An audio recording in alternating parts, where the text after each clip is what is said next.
club. Be the right club today. Yes!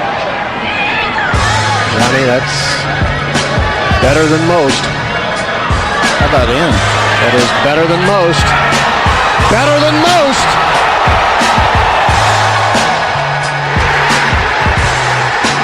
Expect anything different?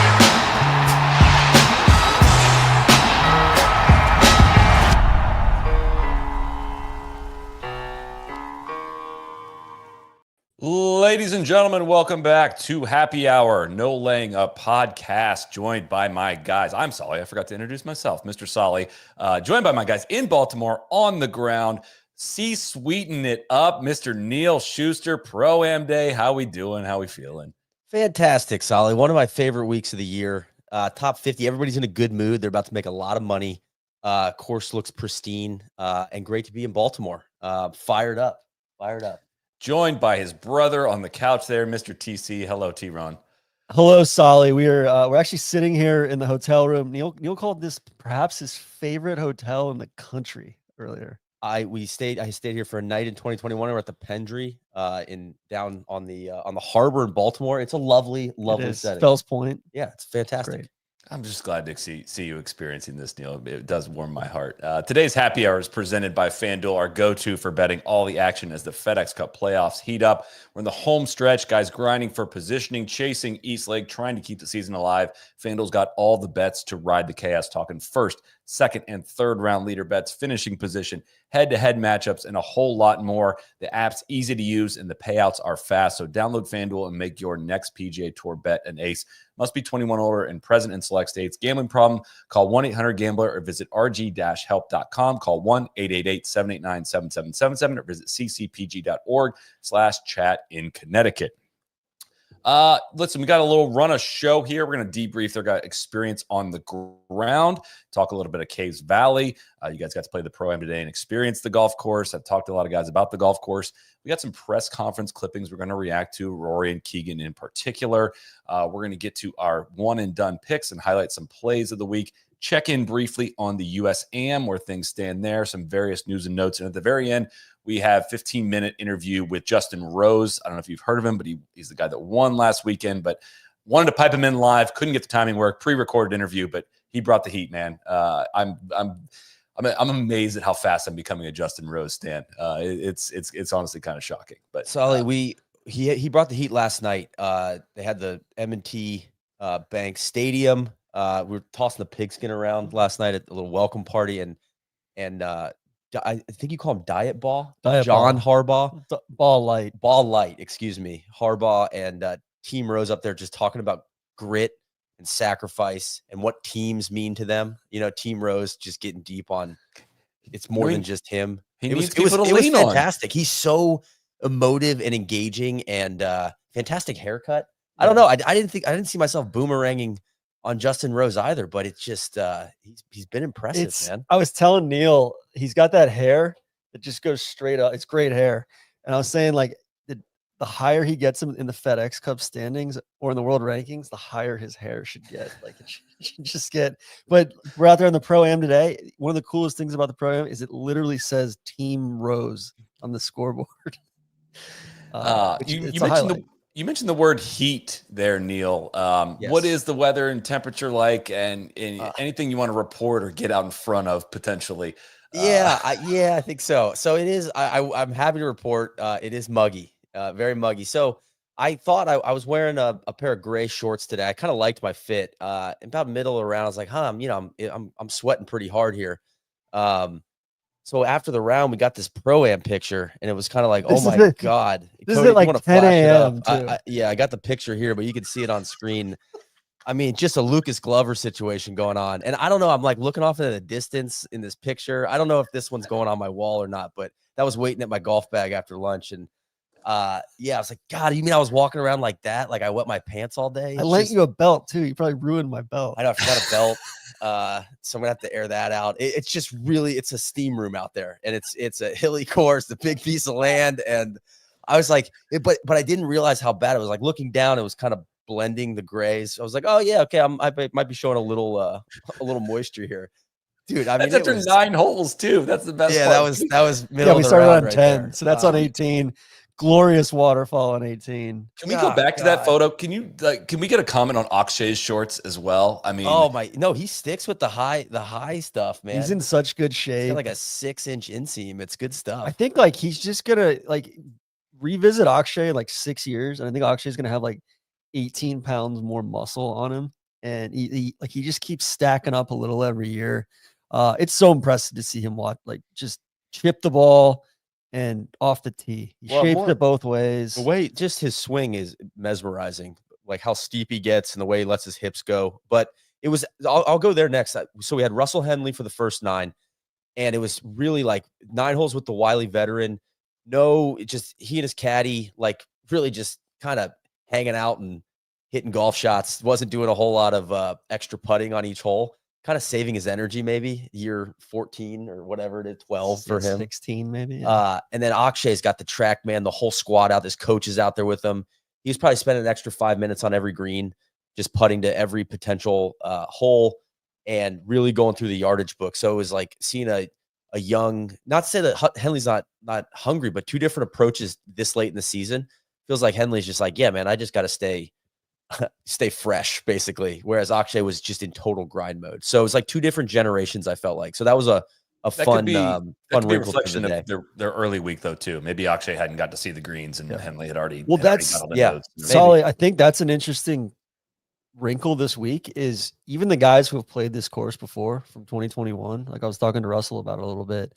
I was like, do you think it's an advantage or a disadvantage to have seen this course before? Because the greens are totally different. Like they're not even remotely the same. And I thought personally the course was far better now than it was in 2021. I think the changes they've made are awesome. We'll get to some of the specific holes, but I mean the greens were so pure today. They were. They got the precision airs, the whole firm? setup out there, very firm, and Wow. a lot going I on. wouldn't say very firm. It was like as firm as you could possibly have bent greens. Well, fast. I should in say very mid-August. fast. And it felt like a lot of putts and balls running away. Like the balls were zipping and moving once they hit the green. They've had a year to, or like over a year to grow them in. So they had a full season on them last year. Where some of the guys were saying last week in Memphis, it was in good shape, but you could tell like the greens hadn't settled yet. So you would get some kind of weird little wobbles at times. But the surrounds are like crazy tight, crazy pure. Bunkers are all redone. There's some cool stuff out there. I'll say this. I think the biggest strength that the BMW Championship has is just that the fact that they go to a different course every year it's almost maybe a bit of an unfair advantage to some of these other tournaments because it creates this freshness. I almost feel it with the players where they're kind of locked in a practice round like this. It's new to them. They're not kind of stuck in a year over year routine. And it's a classic, like it's vintage Foz.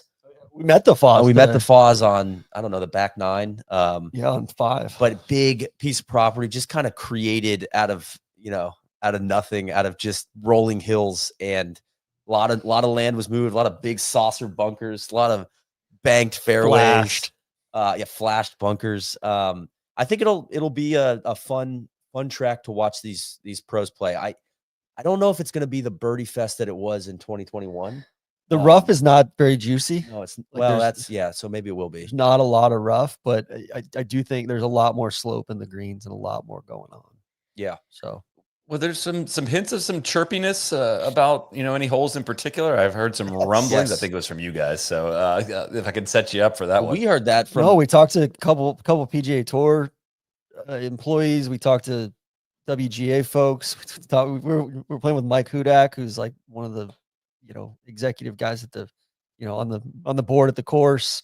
And to a man, they were all like, what'd you think of 5? Like, I thought that was like the best hole on the course. This one they changed. I think number 1 and number 5 were kind of complete redos, and 5's a short par 4 down the hill, but there's just no reason to hit driver. And it seems like the players don't like it unless they bump unless they go back.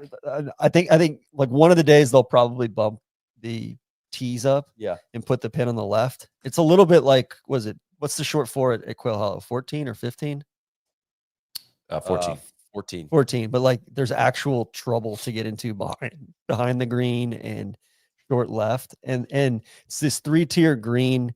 It's in like Akshay was he had 70 yards in, and he was aiming like 12 yards away from the pin to use this slope and sling it in right to left. It was Well, awesome. I thought when he hit the wedge, I thought he missed his target by 10 yards, and it took a big hop banked off this ridge in the middle of the green, and just shot left, and then kind of came back towards the hole. So he had about 8 feet from behind the hole, but over the green is dead. It's a drop off into a penalty area.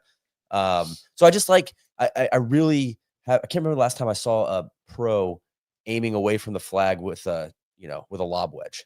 And it's like on a 360-yard par 4. I'm like, that sign me up for that. So it's almost like if the pros don't like it, it might mean that I'm going to like it. So to help me out, just because I'll put myself in the viewer's seat here. You guys are sponsored by BMW. Of course, you're going to rave about Caves Valley, but in fairness, we shat on Caves Valley pretty darn hard in 2021, TC. Yeah. But you're here to attest that the transition made since then is an improvement for what we're going to expect to see from a pro golf tournament. Yeah, it's still not my favorite golf course, or like I think it's a really good members course, right? And I think that was the vibe in 21, but it wasn't a great tournament course. I think they've added some new keys. And yeah, it was just a dart fest. And I think the closing stretch is really good. Like that par 3 down the hill, 17, like 16's a really awkward par 5. I think in a good way. Like it'll challenge the guys to but 599 yards. Yeah. And then 18 is just, very similar to I think some other closing holes we've seen prior to this event, like with big waterfall and all that stuff. Massive infrastructure all down it, but I think it's up there with Shadow Creek for Foz's best waterfall. I'd say it's definitely in the top 3 for power rankings. Quail Hollow, Valhalla. I don't know. He didn't do no, Valhalla, that was Nicholas. but I'm just saying general water features. You got to put Valhalla in there. Yeah. But Solly, I think there's just so much more going on with the greens now. Like 10 green is, I got up there and I was like, holy shit, this is crazy. It was our first hole of the day. Yeah. And I didn't really know what to expect. And it was like this reverse Redan thing, and like really, really long and skinny front left to back right. And I remember looking at Henley and I was like, this is different. He's like, yeah, man, like this is a whole different golf course. And so, but yeah, it's a pretty drastic, severe piece of land. And so it's a big walk. It's very, very humid. There's not a lot of wind out there. But man, it's like 5, 6, and 7. I thought that was like my favorite. 5, 6, 7, 8 was probably my favorite stretch. Yeah. On the golf course. 7's another, medium length par 4, shorter par 4, not drivable though. New green with like distance controls at a premium. And I think Neil must have airmailed 7 greens today with a wedge. I was struggling with my wedges. I hit it great off the tee. TC played great. He shot even. Continues to flash. But I want to go back to what you said about. I don't want to talk about me airmailing the wedges. Let's move on. No, I don't. I'm going to deflect. But I'm going to go back to the distance question. Control is important. Distance control is important. Don't be long. Don't be above the hole. Right. No. What? Like, are we fluffing a course that we didn't 3-4 years ago? I feel like similar to what we said about Quail Hollow, like the fact that we see Quail so much, I think is a detriment to Quail Hollow. But if we haven't seen Quail Hollow in 4 years and you went back there, you'd be like, oh, actually, it has some redeeming. It's not all bad. You know what I'm trying to say? I think that's again with the BMW Championship. I think that's a real strength of theirs, is that they can kind of go and show a course, and then 4 or 5 years later come back to it and show what a few key changes can do for it. So I think it's definitely improved. And is it my favorite course on the PGA Tour? No, it's not. But it looks great, and I think it'll be a fun pro golf venue. And Quail, we like Quail for a PGA Tour event, right? It's a good PGA Tour event. We just didn't need it for a major. And it'll be the same thing with Belle Reve next year as well. Of like, hey, we haven't seen it since the PGA that one Probably year. a solid venue for a PGA Tour event, just not a major championship venue. I think there's again two different questions. I think, but I would also just give a shout out to Baltimore in general. Feels like a buzz. Town's a lot of pride, just with like Bishotti and the Ravens organization rolling out the red carpet. And it feels like the town is fired up to have the event, and it feels like the club is fired up to have the event. And I don't think you can say that about all clubs. That it's a big deal. You got to shut your course down and all that stuff. So it feels like they're fired up to host this week. I mean, it was a scene there in 2021. I mean, the crowds were massive. Like I remember just that being a very on the ground experience. Was like I felt like that town really showed out for it. It feels big. I mean, just to go back to 21, I remember that Bryson Cantlay playoff like it was yesterday. I mean, that was epic. I was watching it. I was in a hotel in England watching it like 2 a.m. I mean, it just wouldn't end. Cantlay's making every freaking putt possible. So, hopefully the last hole feels like how much has changed since then. I know exactly. It both feels like 25 years ago and because that was kind of the nadir of Bryson of like everybody absolutely hating the guy. That was a big scene afterward, right? Something like that week. Yeah, I feel like the 18th hole, kind of a shorter par 4 playing up the hill, could have a similar payoff that you get at a Travelers Championship, like big kind of cauldron, a lot of people back in that like that valley a little bit. So, and then just the water feature. I mean, it's kind of a made for TV hole, I think. So there's another. I don't know if you remember from last year at Castle Pines. There's a big downhill par 3. There's one like that here as well. What hole? That was number 3 or 4. Yeah, that was cool. I mean, it's just a fun golf course. Check this out. Dope head cover we got today. It's like the Old Bay. Swag did that. Kudos to them. There's some cool merch. Like they have a dope flag here. It's a Maryland's cool very proud of their flag. Yeah. Is that the Old Bay shirt you have on, Neil? It is, and this is a Roback joint. If it is, that's interesting because it is like how much we love Roback, the crisp polos, that subtle dog logo, the most comfortable hoodies on the planet. We've teamed up with Roback and Erin Hills to give you a shot at a bucket list golf experience. We're teaming up with Roback and Erin Hills for a chance to win the ultimate golf experience. You and a friend will join 2 members of the NLU crew for an unforgettable round of championship golf at Erin Hills.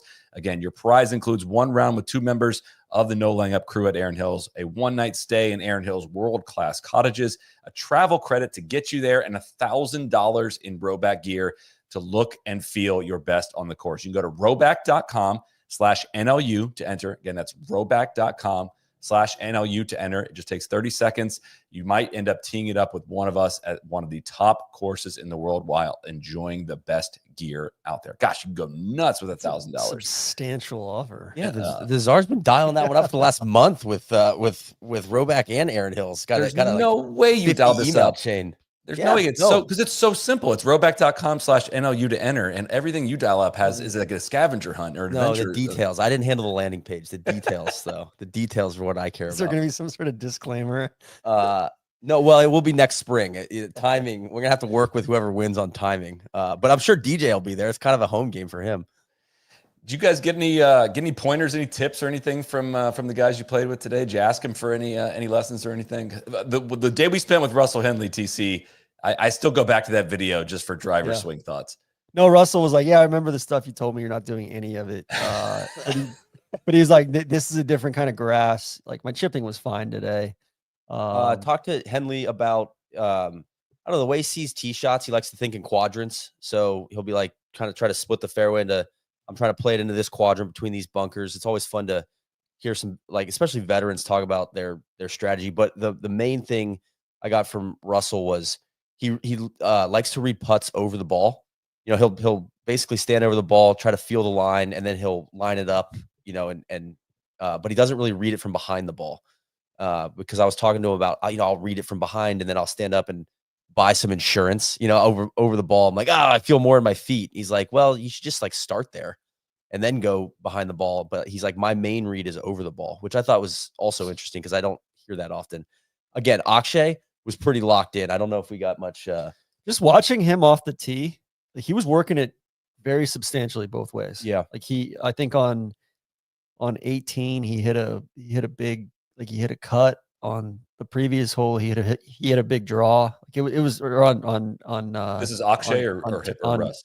That was Akshay. Yeah, like it was very artistic golf. And then you get a wedge in his hand, and it's really, I mean, it's a joy to watch him hit wedges, especially off this type of turf where it's you're up you're up in the Northeast, mid-Atlantic, and you've got more of that bent or ryegrass instead of Bermuda. It's just like watching him flight wedges, and he is all about the track, man. Like it is. I mean, he is maniacal about it, and yeah, he's absolutely dialed for. Yeah, he and his coach were talking a lot of data post shots from the track, man. But as the Seamsters like to say, Solly, Akshay's got some loud tools. Just the way he got some good exit velo. Yeah, it sounds a little different coming off his irons specifically. Like there's a rifle crack to his ball striking that's impressive. I find him to be one of my favorite guys to watch hit the golf ball. So he just gets to places in the swing, like angles and leverage points where you're like, man, I didn't know you I could wish do I that. could disassociate the upper and lower body in that way. Yeah. It's what, whereas other guys, like, you watch Russell Henley hit the ball, it's like, oh, I feel like I could do that. Maybe not on repeat for 15 years, but it feels like an easier move to create than what Akshay's pulling off. Yeah. Akshay is, again, a reminder for people, not even 24 years old now. He is 29th currently in the FedEx Cup. He made the Tour Championship last year, finished 26th. And he's right on that line to get in the top 30 here for Eastlake, somebody that's definitely going to be interesting to follow this week. But back-to-back at age 22 and age 23 seasons to play and to make it to the Tour Championship. Not a lot of guys can say that. There are not very many that have done that before the age of 25. And a lot of respect to him. Did it his own way. Didn't go to college. Grinded. I mean, he's really impressive. And he was like the man in AJGA too. Yeah. Like he's been And drive, chip, and putt. Yeah, right. I don't know. I think he was. Yeah. Huh. Oh yeah. I think another thing I love about this event, and this maybe doesn't come through as loudly on the broadcast or social or whatever, is just the Evan Scholars component of it. It is so evident and clear, like that everything around this event is just, it coalesces directly towards that. It is such a focused thing of like, no, like we hold this event to raise money for this charity. Yeah. And it's obviously it's a charity near and dear to our hearts. I got my big letter hat on here. Had to do it to him. Had to. But no, like, Evan Scholars out there. We had a kid in our group, or I should say a young man in our group today on the back nine, or on our back nine, who was he's a caddy at Friar's Head. It just, I don't know, just Goes to Rutgers. just good kids. Yeah. Well, if you're for those that some past Evan Scholars caddies on our bag. Yeah, Jeremy Jeremy, from Brewery Branding, all good buddy, guys that it's done a lot for them in their lives, and so they're here to kind of volunteer their time again. It feels like a cool fraternity, like a lifetime thing. It's really fun to talk shop with them about it. Yeah, there was a young lady last night that spoke at the pro-am party that she's I think a freshman or sophomore at University of Maryland. Yeah. And Caves does an awesome job with it. Like Caves, I would say, like, I shout out Caves, Aronimink. We've been there in the past. They've done a great job with it. And Castle Pines last year, like it's like coursing through the tournament. Yeah. Well, there's a good time to plug that we have joined forces with the Evan Scholars Foundation to create a no laying up scholarship at Miami University that'd be given out every 4 years and funded in perpetuity. We are in the process of trying to reach our $500,000 goal. We're approaching the 100K number in that. And a lot of people have asked us over the years, like, how they can get involved to help make the golf world a better place. You can help that with the No Laying Up Endowed Name Scholarship. You can go to nolayingup.com/ESF. That's the big fat letters on TC's hat right there, nolayingup.com/ESF. If you're interested in donating directly, if you want to reach out about donating in other ways, like donor advised funds or any of that, send a note to Casey at nolayingup.com. She can help you out there. But it does permeate through the entire event, and it's helped motivate us to want to support it in this way as well, because I'll give you awesome stories. Specific number 90. We're at 92K right now, but I think by the end of next week, Solly, we'll be over the 120K mark, which is exciting. So that's a pretty good dent in the first 6 months. So I'm fired up. We got our event season coming up where we're gonna keep sprinkling some money in the piggy bank. Yeah, I think 11,000 alums of the Evan Scholars at this point. So it's a lot of lives changed. Yeah. That's awesome. All right, well, let's get to some news and notes from the week, or some press. We'll call this press conference clippings section here. I know you guys were out in the golf course. I don't think you've seen any of this stuff yet. Please, excited to see interesting things. You guys let me get 25 minutes before we got bogged down on Ryder Cup stuff. But first of all, Scotty got annoyed getting asked about the Ryder Cup this week. He said he's like, I know everybody's excited, but this is ridiculous. I'm trying to prepare for the BMW Championship this week, but felt I wasn't there, but it felt directed at me. But I think we have it here. Rory McIlroy was asked about being a playing captain at the Ryder Cup.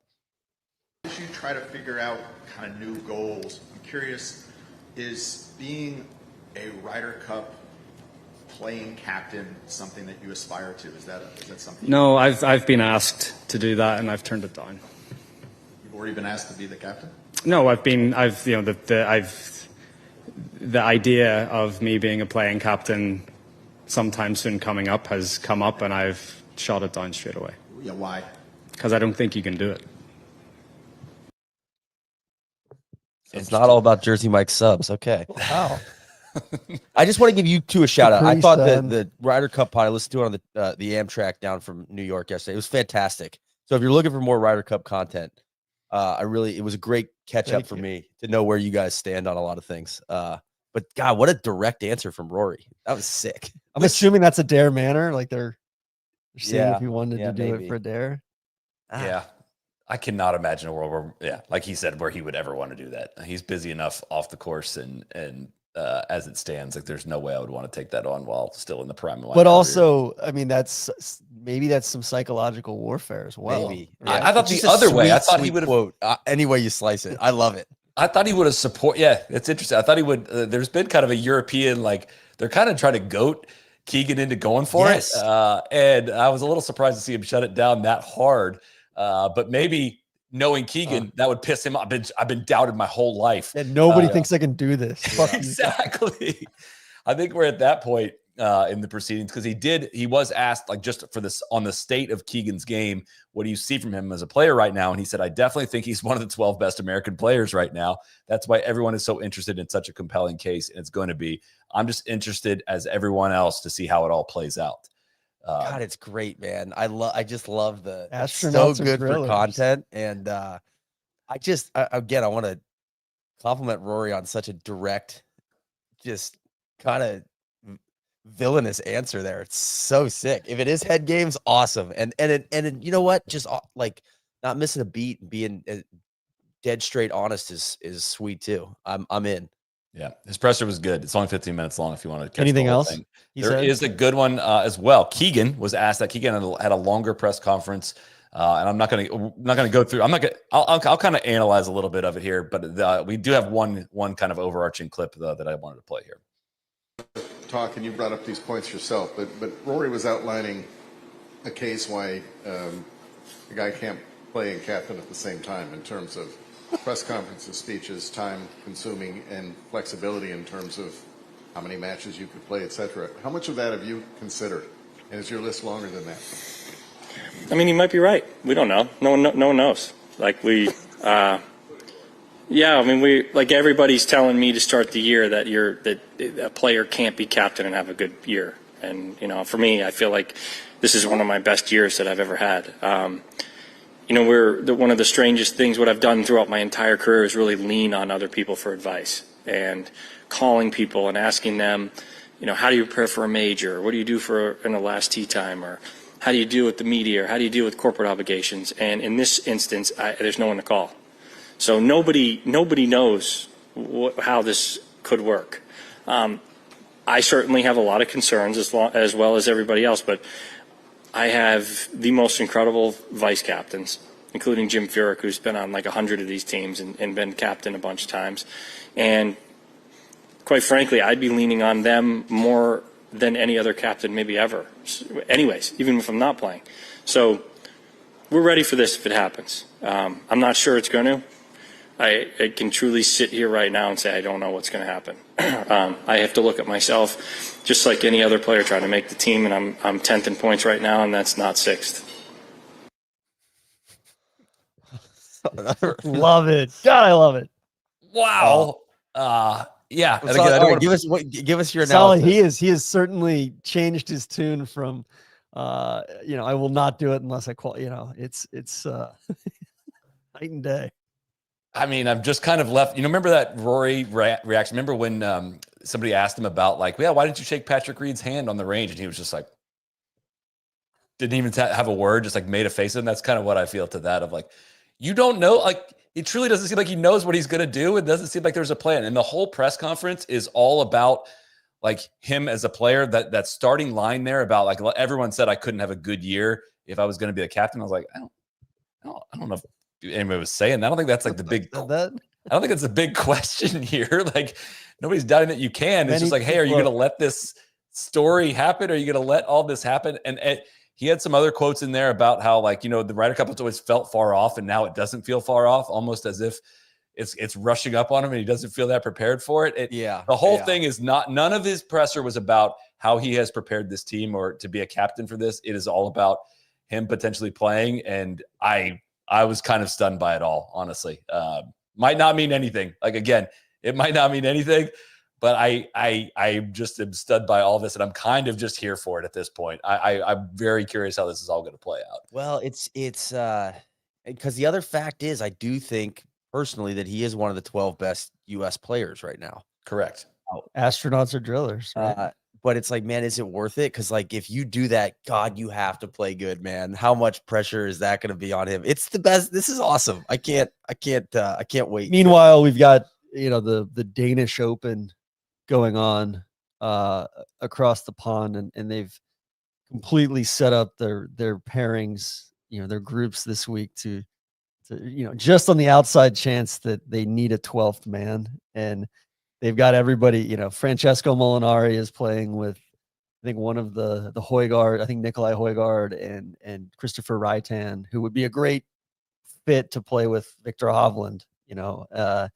They're playing 8-dimensional chess. Yeah. And either Keegan's playing checkers or he's playing 45-dimensional chess, and I have a feeling I know the answer to that. But based on his body language, I don't think he's playing 5-dimensional chess. It felt like, oh man, I'm not prepared for the test. What's that game that all the it's like Mancala, but it's like the little Mahjong? No, Mahjong. He's playing Mahjong. He's not even playing checkers or anything like that. He's playing backgammon. It's really. Another quote. Again, they talked about this a lot, but another quote in there says, "I've been saying all year you can't expect to be on the team unless you're in the top 6." But he keeps saying this as if like he's not the person in charge of making the captain's picks as well. I don't know. I know we've covered it a lot. We're going to continue to cover it all the way down to the wire because this is a big ass week. There are a few guys. We should have mentioned this on the Ryder Cup roundtable. There are a few guys on the U.S. side that can play their way into the 6th spot. They would have to win and need some help.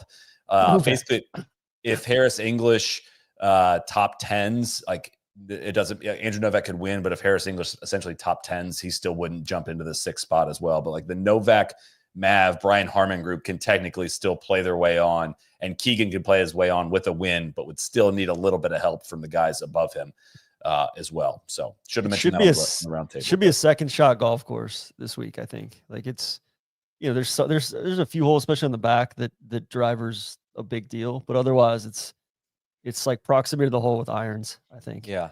And which should suit a guy like a Harris English or a Cantlay.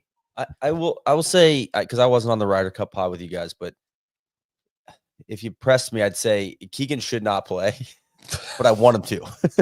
Is where I'm at. You know what? Like, there's enough depth in this 12, I guess 10 to 15 ranked player.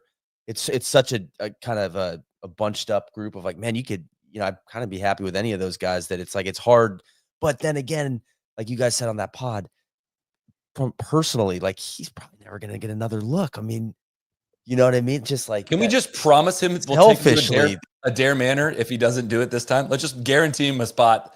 Mortgage, like that's what TC does with his fantasy baseball, or did with his fantasy baseball picks last year. He mortgaged all of them. Like just, and now you're harvesting. Or what if they promise him a President's Cup spot? He got to play in the last one. He did play. I know, but yeah, we'll give you one more of those. Just.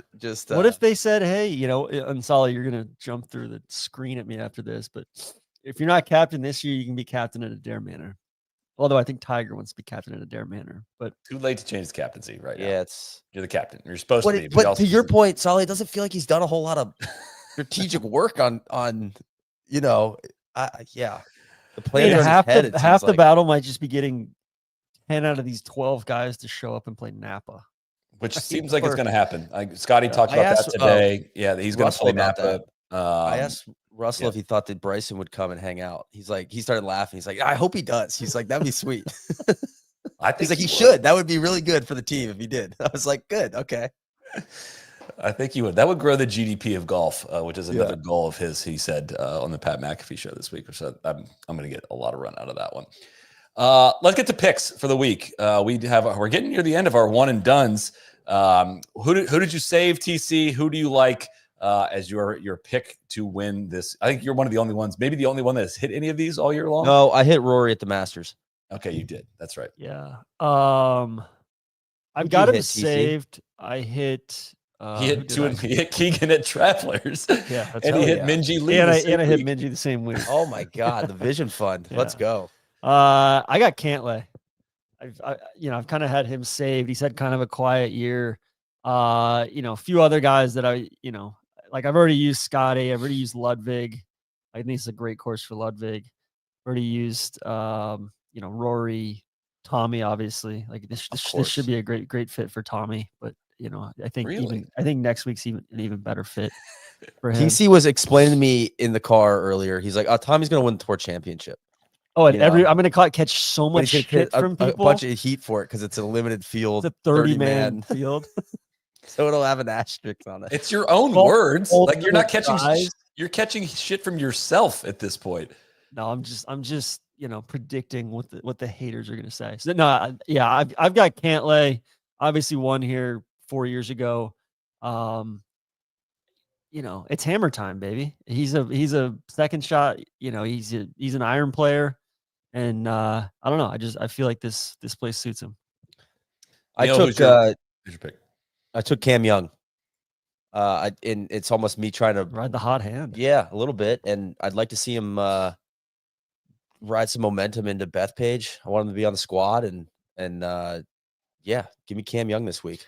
Randy's got Cam Young as well. Does he? Randy's a believer as well. That is his pick for the one. He's plus 3,000. Of course, odd subject to change, courtesy of FanDuel. But I can't tell if I'm like reverse jinxing at this point or if I truly believe this because I'm just blanket all my plays this week. Give me Keegan. I think it would be hilarious if he won. Like you're kind of Costanza-ing yourself. I think so. Again, it's never been about doubting Keegan as a player. It's doubting this situation. But I feel like we're just trending towards that. He's just going to go out and win this thing plus 4,000 and just solve it right then and there and be forced to pick himself. So he's the defending champ.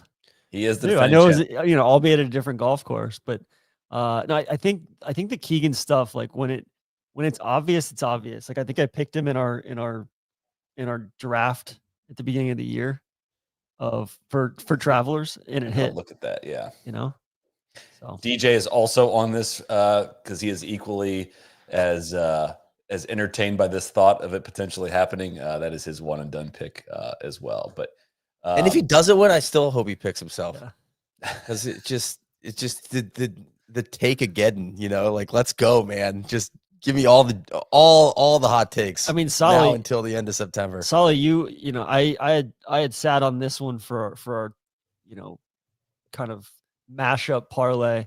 I took Keegan for that top 20 in ties. I assume you would have. You took Harry Hall. I took Harry Hall top 20 because I'm also kind of playing. I want to see this play out for the Europeans as well. I want to at least try to, even if it's just us faking the narrative, I want us to go down the path of like you guys are screwing over Harry Hall in favor of the boys club. Neil, will you get on board with that with me? Like, I think this could be really fun. We got to. This is what Europe does. Like, they do like all a boys club. I don't right. Think it does sound like a boys club. He's outplayed all of these guys, and he's not going to get picked. Jamie said it out loud. What's that? By what metrics? Like by all of them. He's the 18th ranked data golf player in the world. Like he's straight up stunting on these fools week in and week out, and he's not going to make this team. And so I think he tops 20s, and we're going to ride this storyline all the way to the finish. We're going to do all we can. Yeah. And then Neil's got Ben Griffin top 20. So we got that parlay. Which feels like kind of an that's ETF so play at this point. Yeah, like sign me up for that one. Solly's also got Keegan first round leader plus 300. He's got Keegan top 10 plus 280. Just all sorts of fun stuff there. Also, not sure if I've hit a pick this year, so I don't know if maybe I everybody could should be fancy shorting that one. Keegan. I've got some Euro plays. I'm all over the place. I got Rasmus Nørgaard Peterson for top 5 over in his National Open. He's plus 280. I got Blandy for top 10 in ties at Live Indianapolis. Sure. Sure. I know nothing about the course. I got Eugenio Chikara, low Spaniard at the Danish Open. I got Matt Wallace, top UK and Ireland at the Danish Open. And I got Christopher Reitan and Ludwig each to top 5 plus ties. So that's a intercontinental. I picked a couple fun ones for both of you. Solly, I'm doing it. I'm going Sungjae Im, top rest of the world region play for plus 600. I'm always wrong on Sungjae, but I'm going back to the well, baby. He played here. He played well 4 years ago here. Of course, he'll probably, not be in the top 30 because I picked him, and then next week he'll play great at the Tour Championship. TC, I've got Tommy Fleetwood as top bloke. Another region play. Means a lot. Now that's top. That means like top UK plus just 150, UK? just UK. Okay. Yeah. I don't think it includes Ireland. Well, I might have to confirm that. Top English, yes. And then any two, I've got Rory, Xander, or Tommy. Any two of those guys in the top 5 for plus 300. I feel like that, Xander's been a little quiet, but it might be time for him to. He's too good not to just show up, and go be like, guys, don't forget about me. He's had a tough season. Speaking of another guy that I think people have forgotten about a little bit, he's had a really quiet year after he won the first event of the year out in Hawaii, is Hideki. And I think Hideki, like, this should be a good course for him. Like, he's won, this course kind of reminds me of, it's not as technical and demanding as like a Muirfield Village, but I think from an iron play perspective, kind of reminds me of that. And I could see Hideki, like, he played really well at FedEx St. Jude. He shot 65 final round. Like, he's just had a string of top 20s here of late and like playing solid, if unspectacular golf. I could see him getting a hot putter and kind of riding it this week. Want to give a shout out to our friends at ORS and Alps. Man needs more sun. That's right. This is your formal invitation to spend less time behind your screens, more time outside with friends in the sun. It's good for your physical and mental health. It makes us happier. You can do it on a golf course. You can do it anywhere. I lathered up this morning, went and hit some balls.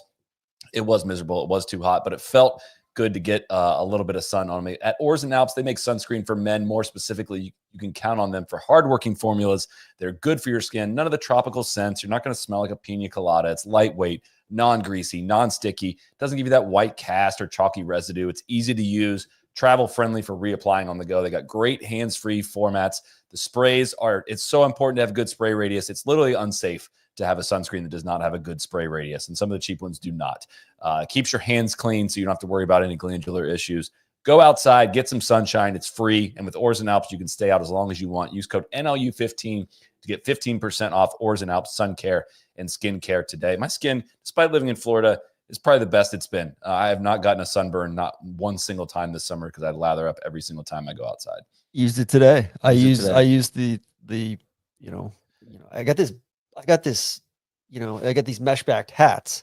Oh, so I'm starting to get He's got to watch it. I'm starting to get this little spot in the back of my head where the sun comes through, and then don't get a Stu Sink tan going. No, I'm starting to get one, and my wife's making fun of me a lot. But you were using the spray today. Yeah, saw you actually reapplied after yeah, nine as well.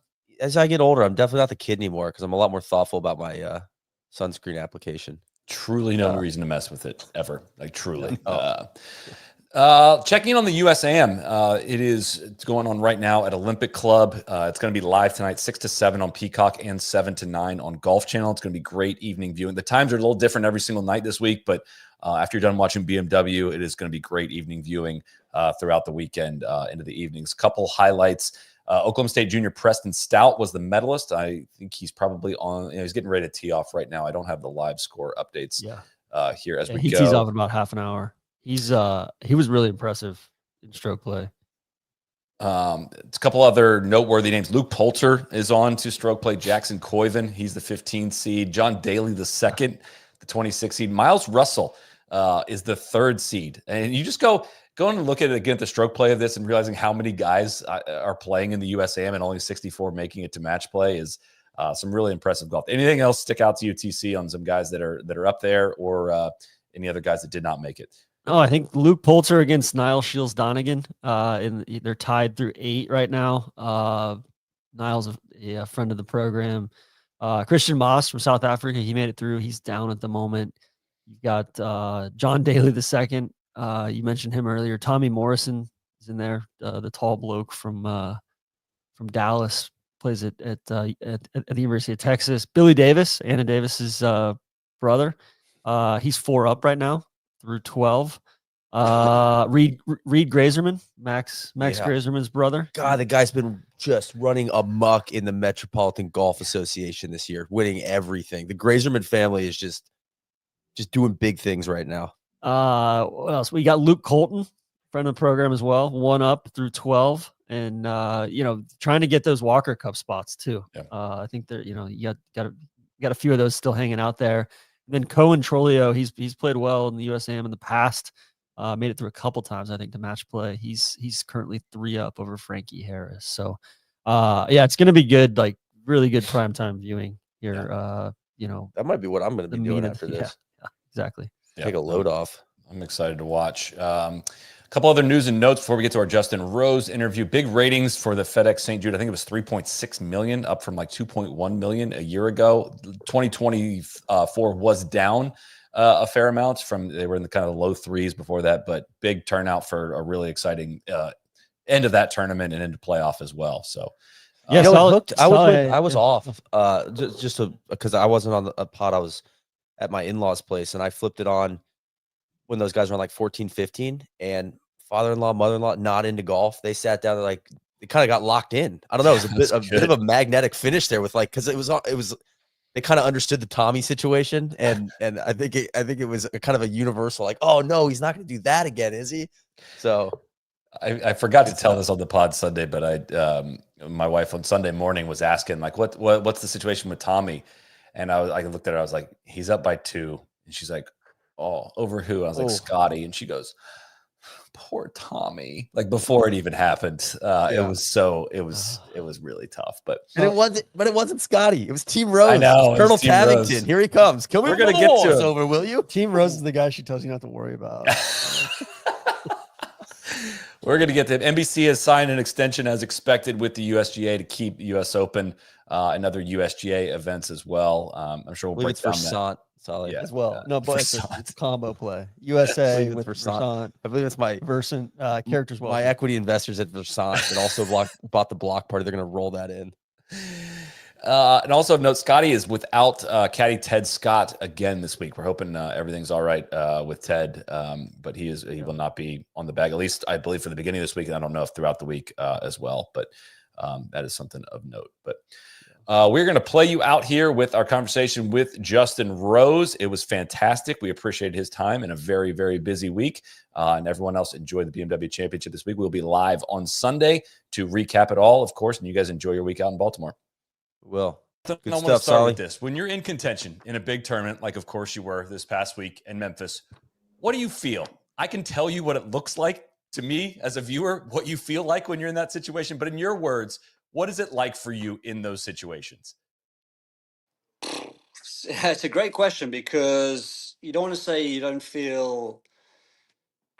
I feel alive is probably the best way to say it. Of course, I have nerves, I have energy, I'm controlling my emotions, I'm aware of the energy and the excitement, and maybe even like the hands are going and those sorts of things. But I feel like that's what I feel ready for it. I feel like this is what it's all about. I feel like this is where I want to be, and I think that's where my experience and the things I've achieved in the past have allowed me to get to the point of not having to kind of think deeper than actually just competing in the moment. And would say that the biggest thing I've learned is that I would say almost in the last 3 years, I haven't been in contention a ton, and the times I have been in contention has been in major championships on the back nine. And I've actually surprised myself of how good I felt and how calm I felt, especially Augusta. I felt like I was truly in a different place on the back nine on Sunday.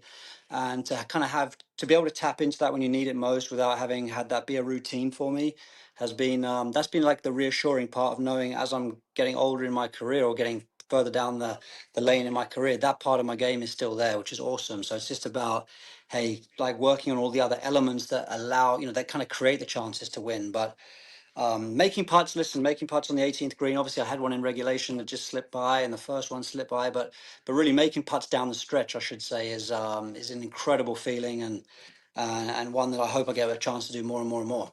That's what it feels like when I'm watching. It looks like somebody that wants the ball, is on offense, is not afraid of messing up, and just you look like you want to birdie every hole, man. It looks like every putt's going to go in the middle of the hole, and I listen, Ryder Cup time, I'm not necessarily rooting for that. I'm an American, and No, it's fair, the worst fair. feeling to be on the other side of that. When Justin Rose gets the hot putter going, it is the worst thing in the world to be on the other side of that. Yeah, but I've had my fair share in my career. I'd say, I was probably a pretty elite ball striker, I would say, for let's call it 2010 through 2018 or 2017. And really the putting was the one area that was kind of stopping me relentlessly winning, and I think it's kind of interesting if I look back at it now, if I'd have had a little bit more of the mentality I have with the putter nowadays, a decade ago, it could have been spectacularly fun. But you sometimes that's the way golf is. You can't have all things at once, and maybe as you get older, you need to find different weapons and different ways of getting the job done when maybe the physical side's not quite as easy. But there's nothing like making putts down the stretch. But yeah, I mean, you allude to the Ryder Cup, and I think for me, yeah, Rome was also a big kind of confidence builder in terms of making putts when it counted, and making one in front of the whole team there on the Friday was, yeah, it's a special feeling that you kind of live and die with the putter, don't you? It's like it's the final piece of the jigsaw puzzle. So of late, that's been fun for me. You were, and again, I felt that on the back nine at Augusta, especially. It just felt like you were there to thrive in that moment. You were so incredibly close to golf immortality in that moment in April. The green jacket, you'd lost in a playoff before, another incredibly close call, 10 birdies on Sunday. Yet in that moment, I didn't feel like I saw any despair from you. You handled that so unbelievably well. It like jumped off the screen to me in that moment.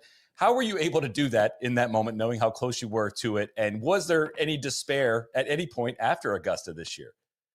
Yeah, it's it felt like deja vu. I'm not going to lie. When I was on the side of the green watching Rory about to tap in, it kind of felt like, watching Sergio back in 2017. It's sort of like, oh my God, I've been here before. It sort of it punctuated how it almost, not so much this time around, but it punctuated the previous one more so for me. But I was aware of obviously what it meant to Rory, what a big achievement it was in the game of golf for everybody. To watch a guy complete a Grand Slam. I think just as a fan of golf, I just I guess I was just aware of the gravity of the moment. I suppose that's all I can say. I mean, you're happy for him, but obviously it's sort of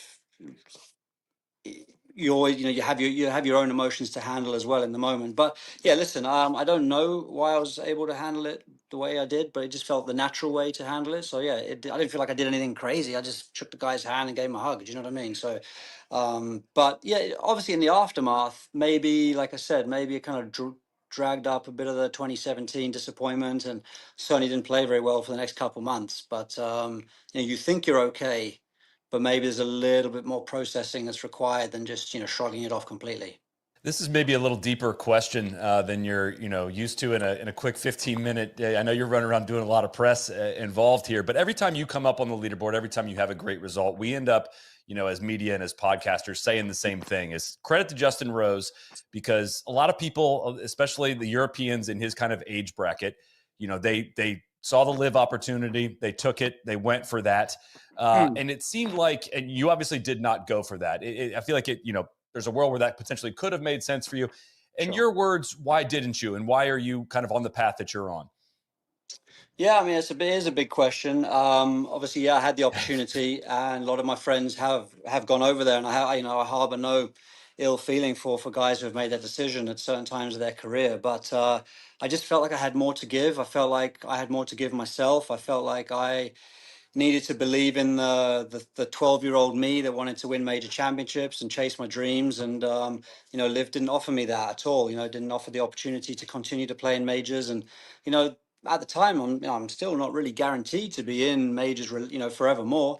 It's definitely, you got to earn your way in this game, and that's what I kind of like about it, is that there's nothing given out here. You got to earn everything, and I just felt like I needed that challenge. I needed that that environment to keep pushing me, and didn't really have any business believing I could win a major again. But I truly do believe I can have that sort of Indian summer to my career, and for me, that's way more valuable than, let's just say, trying to put a financial reward to it. It's sort of it's like I said, it's the goal, my golfing dreams. It's the 12-year-old me. I think just trying to, it's almost like having a rhetorical question, a conversation with the 12-year-old me and justifying why I would have made that move. I would have thought he would have probably not been too happy with it. So, but yeah, I think with where I'm trending, I'm pretty happy with where I'm at, and I think that the dream is still alive. That's where I think, again, from an outsider's perspective, we see how well you guys have done in earnings over the course of a career. And I've always said out loud, I mean, I just wonder, at what point is it about more than making money? And you just kind of described it right there. And I think that's kind of what a lot of sports fans want to hear from the athletes that they end up watching and cheering for. But it seemed like you got the moment, or a massive moment, which is making that putt on Friday at Rome, alongside Robert McIntyre, with the whole team watching there. The pointing, did it feel especially rewarding in that moment to have bet on yourself, to say, here, I still want to pursue that? And it just felt like everything had kind of culminated into that moment right there.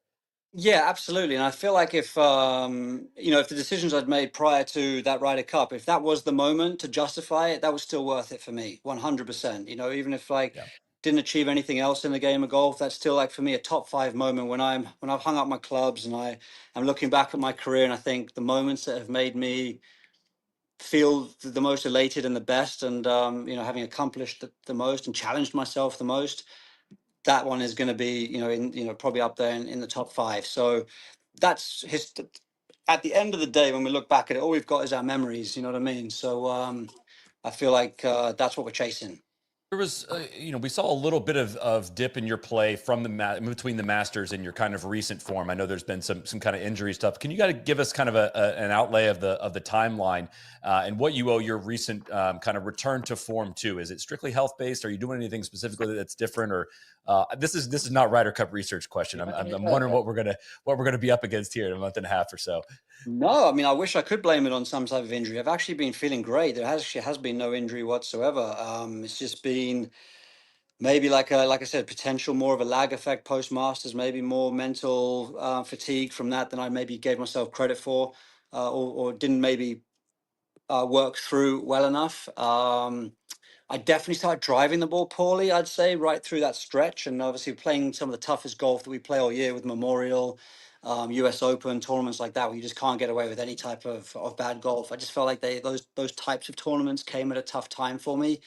And then, but I felt like I had a nice 3-week reset. I went back home to the UK prior to Scottish Open and the Open, and sort of just had time to reset. Maybe do some physical training, get the body feeling good again. Just from not from an injury point of view, but from an improvement point of view. Sometimes you're just maintaining, you're treading water on tour, so it's sometimes nice to have that chunk of time where you can make gains. And I felt like I had a really good reset, came out, played some really good golf, and it's been really nice to carry it over. Because obviously links golf as well, you can kind of think sometimes it's a very different style of golf, and maybe the way you're playing can work well with links, but still not sort of carry through to other types of tournaments. But it was really nice for me, I feel like, to having felt like my game had turned a corner, to feel like it's turned a corner on all types of surfaces and venues. So yeah. But yeah, no excuses really for a poor middle of the year. Final 2 questions here. Europe has not won on U.S. soil, not won much on U.S. soil in the last 2 decades. Everybody remembers Medina. You don't have to remind us of that. But do you feel like Europe has to approach an American Ryder Cup differently than a European one? Obviously, we're going to be in Bethpage here in a couple weeks. Do you feel like the team needs to approach this one differently than maybe you did in Rome? 100%. Yeah, I feel like obviously the US team haven't won on the European soil either for a long time. I think home course advantage has been a really massive thing, and I think it's part setup. We can sort of begin to really tailor the course to the way we think the profile of our players, what suits our players the best. But we're talking very marginal gains there with that. I don't think that drives the result massively. Clearly, crowd and energy is probably the biggest factor here. And obviously, I think that New York's going to be that 5x potentially. We don't quite know what to expect walking into New York. I think it's a Ryder Cup that's been hyped for a decade. As soon as we knew that there was going to be a Ryder Cup played in New York, we were always like, "Whoa, that's going to be huge. That's going to be a big one." So from that point of view, we need to come in. I just think being fully aware of what to expect and fully aware of how challenging it might be and fully committed to what we're going to have to face and what we're going to have to do and how solid, the solidarity is going to be required to get through that experience. But listen, at the end of the day, there's no secret to how we are going to win or what we've got to do to win. It's just going to be about mental discipline and execution. And that's going to be incredibly hard, but that's the challenge ahead of the team. All right, last one. This is too easy because you can get out of here by avoiding this one quickly, which is give us something. Give us something about the upcoming Ryder. Give me some kind of hint as to who you might be playing with, something that's going on behind the scenes. You can be as vague as you want to, but just give us some kind of little nugget here to have some fun with. I don't know. I mean, obviously, I think Luke and his team have wanted me on the team just because I offer that sort of experience for a potential rookie. The way the team's looking, though, it could quite possibly be the same 12 guys that were in Rome. I think that the way the team is shaping up, which might sort of free me up to have a completely different role, I would say, in New York. So that's about as far forward as I've got for you. You know what I mean? I think that's fair. Yeah. But listen, I think what I do like about the team is most of us have going to have been there before. And if there's only one or two new guys, that's quite an easy adjustment to sort of get them under the wing and try to get them as comfortable as possible rather than dealing with 4 or 5, new faces to the team. So I think that's definitely one of the strengths that Europe might have at the moment, or one of the bits of reassurance that we have. And like I said, that for me personally might give me all sorts of different options within the team. That makes a lot of sense. Well, we really appreciate your time. No, it's always a busy week after a win and then with the playoff push, but appreciate your time, Justin. Congratulations on the win last week, and look forward to watching. FanDuel, the official sports book of No Laying Up, must be 21 plus and present in select states. For Kansas, in affiliation with Kansas Star Casino, or 18 plus and present in D.C. Gambling problems, call 1-800-GAMBLER or visit rghelp.com. Call 1-888-789-7777 or visit ccpg.org/chat in Connecticut, or visit mdgamblinghelp.org in Maryland.